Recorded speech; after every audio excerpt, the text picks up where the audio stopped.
Hi guys, welcome back to the Forgetful Scholar, and this week we have two books. So one book is short and sweet, and the other book is... Who is this book about? Okay, so let's... And cue the dog scratching at the carpet every single time. Okay, so Short but Sweet is an fantasy historical novella by by Megan Derr. It's called Hold Still, Nature's in Harmony, Book 1. There he goes. I didn't realize how short this was when I started reading it. It was about 40 pages. But honestly, that was kind of a welcome happenstance because this week has been nuts for me. Like, it's been really crazy. So it was nice just to have like a quick hour, not even kind of read. Now, when I read a book, I start at 5 stars because I want to love it. I want to fall in love with the book. I cannot hate read. I know some people really enjoy that, and that's cool. With some books I've read in the past that I really wanted to like, I wish I enjoyed hate reading. You know what I mean? That's just not my thing, and I don't know what's going on with my hair. Don't worry. Let's just keep going. So this one is a 3-star. Essen and Essen and Gaston were the main characters, and this book is incredible. This writer is incredible in making just world building with just a couple of sentences. You don't feel info dump. I hate info dumps, whether it's in media or real life. I hate them. My brain just stops absorbing what you're telling me after a while.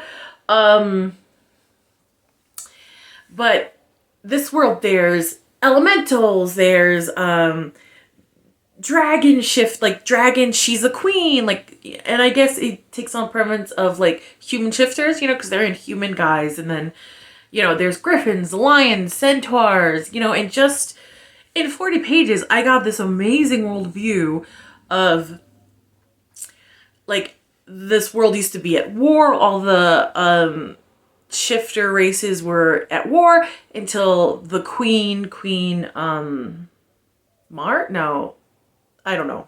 Sorry, I don't remember. I didn't write it down either. She's a dragon. She took over. The centaurs are having issues because they don't want to bow down to a dragon. But the whole story is in Essen's POV, and he's an air elemental.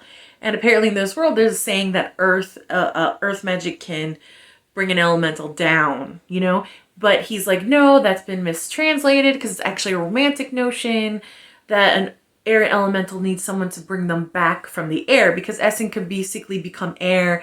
He could like influence birds, like very, very cool. And in the short time we got that Essen is a very lonely person. He was basically exiled to the mountain as a child.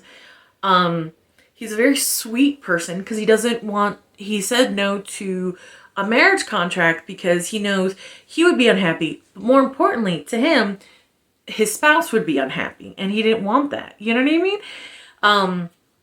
He's very lonely. He loves bright, shiny things because he basically has lived in poverty most of his life, from like really young to 16.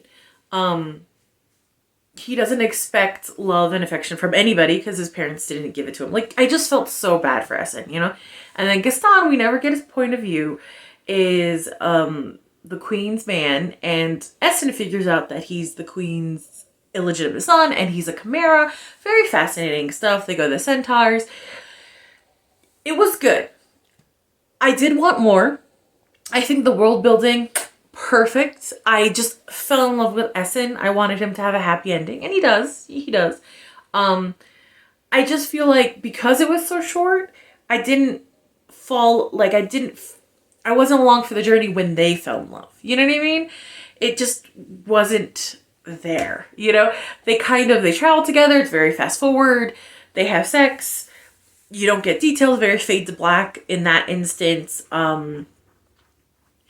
There's a huge fight with the centaurs where Essen helps, and Gaston was able to pull him back to the earth instead of letting him fly off and becoming one with the wind forever. You know, so that was really sweet. That's like, oh, there's emotion there. It's wonderful. But that's kind of all we got. So 3 stars because I wanted more. I wanted to fall. I wanted to be in the journey with them when they fell in love. Especially since, like, I just adored Essen from, like, second page. Second page, I was like, oh, baby, I want everything happy and good for you. You know what I mean? So that one's for that. But this author continuously impresses me with the amount of depth to their world building in such a short amount of time. Because, like, you know, I'm used to books that are like 300 pages, you know, maybe 200, 300 pages. You know, there's plenty of time to world build if you're gonna, you know, things like that.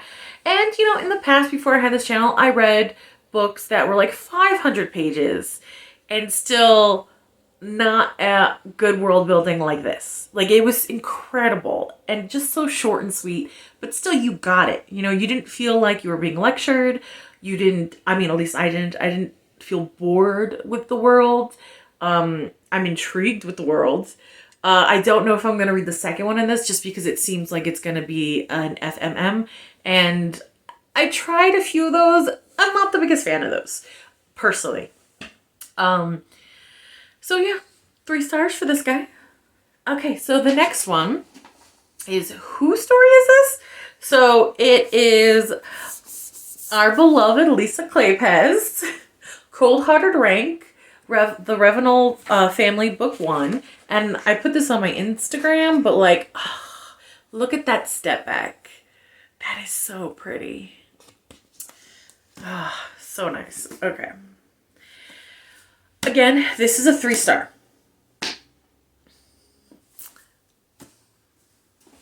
Let me just get off, like, let me say off the bat, I really love the main female and the main hero. I love Caitlin. I thought she was really relatable in the situation she was in. The only time she annoyed me was like, but I'm self-actualized enough to know that, like, her temper annoyed me because it's too much like mine in real life. So I can't fault her for that. This is a 3 star FM historical.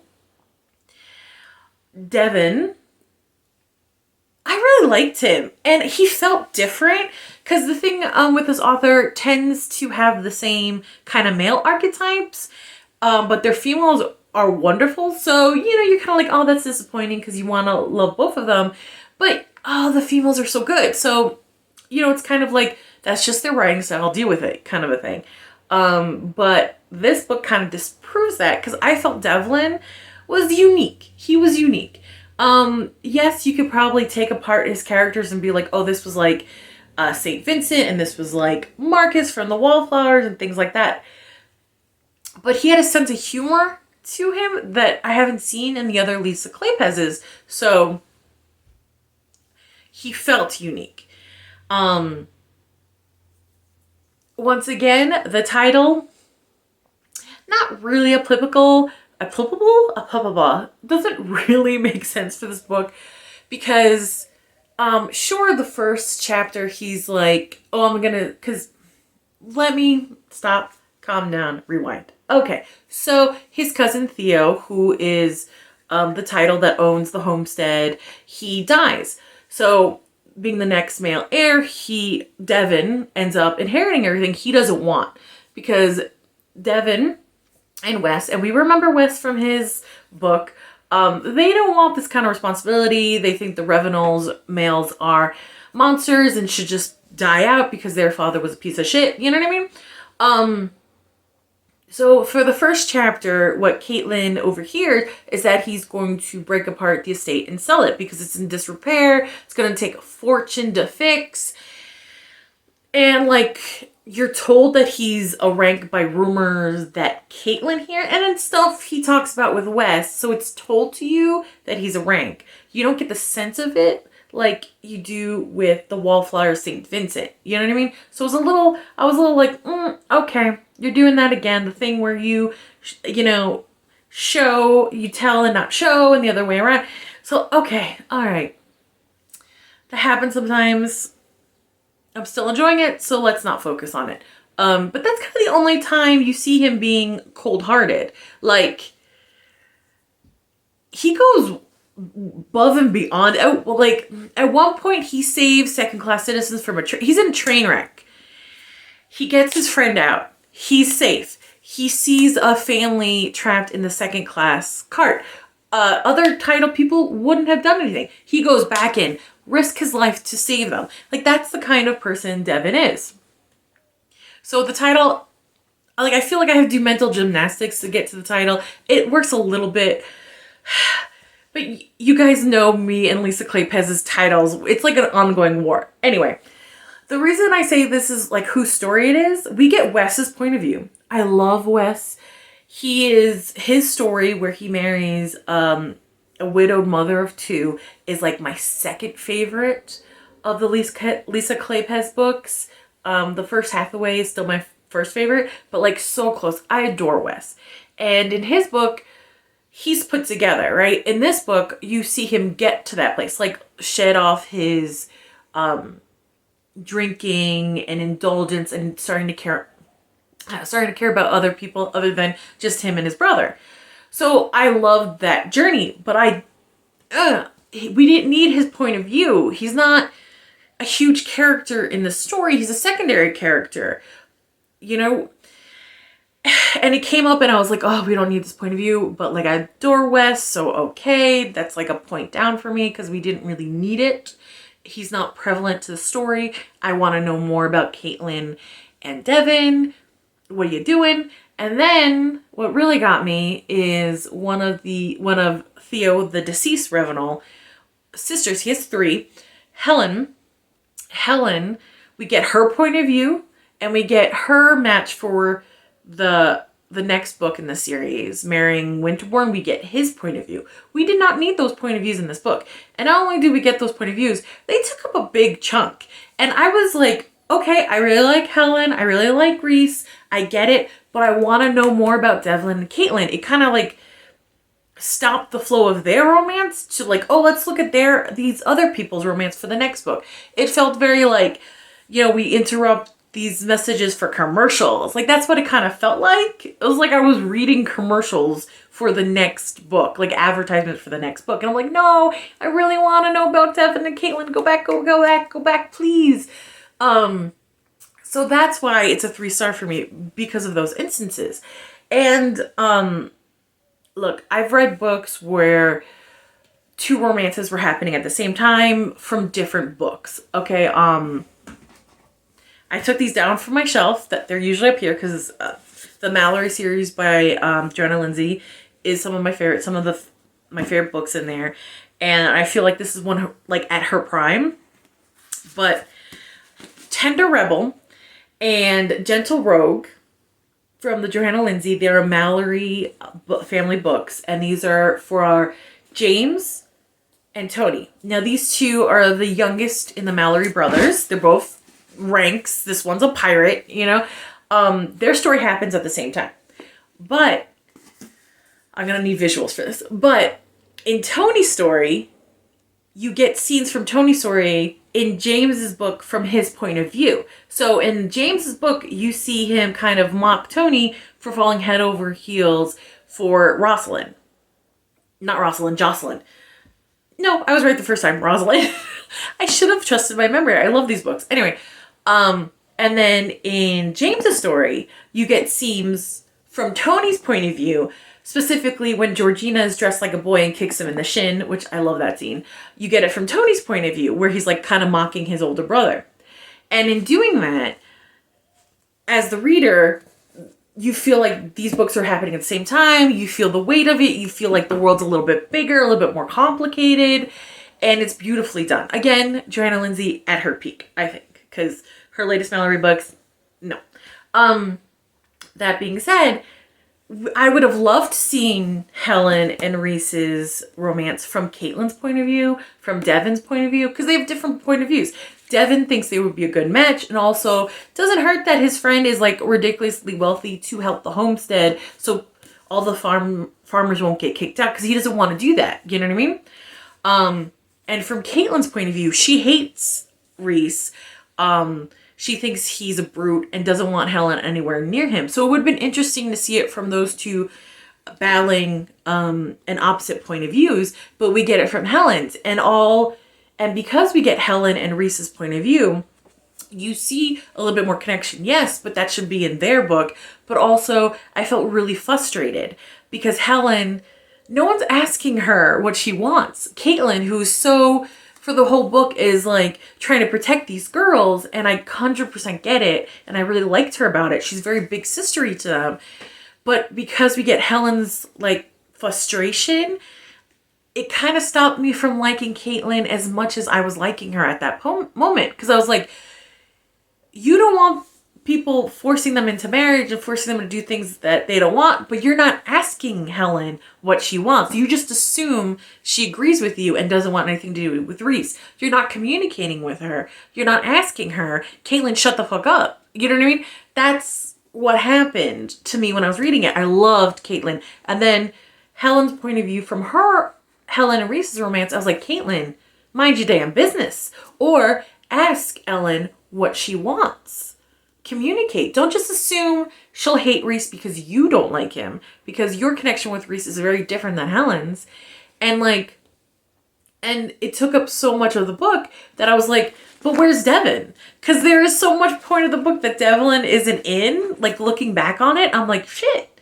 Because he's in London trying to secure capital for the homestead. And I would have loved to seen him in London, you know, stressing out, trying to get money, trying to get loans, trying to do business deals to save the farmers. Like, his stress in that moment, I would have loved to see it, because I think we would have felt a little bit more connected to his problems if we saw that. And like, maybe him thinking about Caitlyn, you know what I mean? Like, wondering what Caitlyn's doing, just to kind of show that she's always on his mind. I think that was a missed opportunity. So that's why it's 3 stars. I will say, I did enjoy it.